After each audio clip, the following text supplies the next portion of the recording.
On this episode, we're talking about the fuel injection system. Marshall over Garage Time TV is the fuel injection guru. Please direct all questions to him. I don't know much about the fuel injection system yet. I stick with carburetors because that's my thing, but this one came with fuel injection. We're running it right now. Inside of this gizmo is a flapper valve. It goes like this. This is where the butterfly is to let the air in to the motor. So the throttle operates over here. This forms a vacuum, pulls through here, and moves this meter. This is what gives it gas. So your problems, so we can talk about my issue. It could be related to something that you're experiencing. So I took all of this off to clean it, of course, because that's what I do. Everywhere one of these pipes is connected is a possibility for a vacuum leak.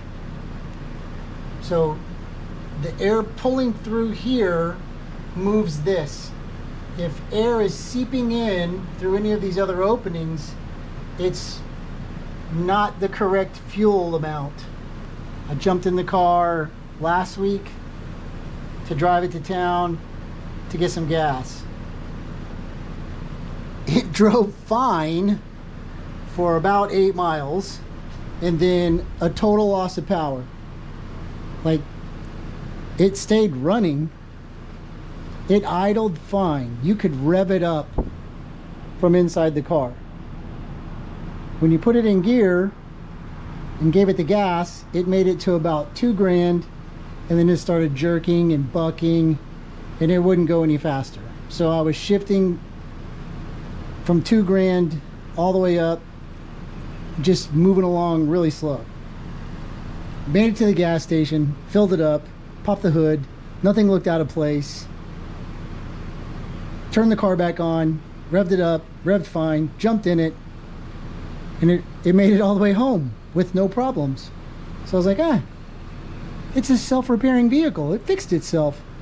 Of course, it's not true, but I messed around with some other stuff, didn't pay any attention to the fuel injection system, tried to take it for another test drive, and the same thing. It wouldn't go over 2 grand, jerking, bucking. Brought it back. And of course, I jumped to the most catastrophic event first, right? So it jumped time. That's why there's no timing belt cover on there anymore. I'm not going to put it on, by the way. That's part of the cool factor of the car. So to get this off, you got to jack the car up, take the wheel off. There's a plastic cover on the bottom. You gotta take that off. Then there's 2 bolts up here, and then 1 bolt way down there, and then it comes off in 2 pieces. And then you rotate the motor around with an 1.5-inch socket and line up the timing marks. There are timing marks down there near the bottom pulley.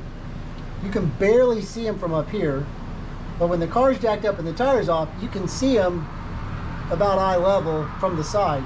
So I lined up the timing marks, everything's lined up, spun it around from number 1 to number 4, everything lined up again, spun it back around to number 1. I checked the timing, so I put the light on it and checked it, and it was way off. It was like at 28 degrees before top dead center. So then I took this plate out, got in there, readjusted everything. But then, right, as happens, when you do something like this moved.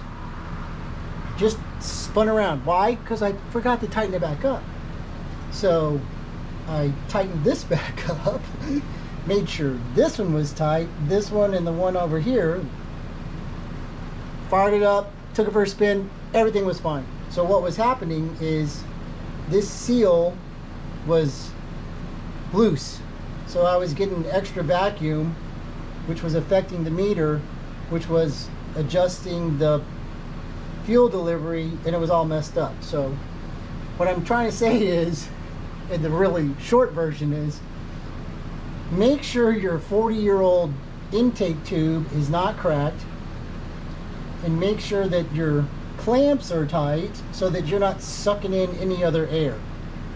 If the motor runs fine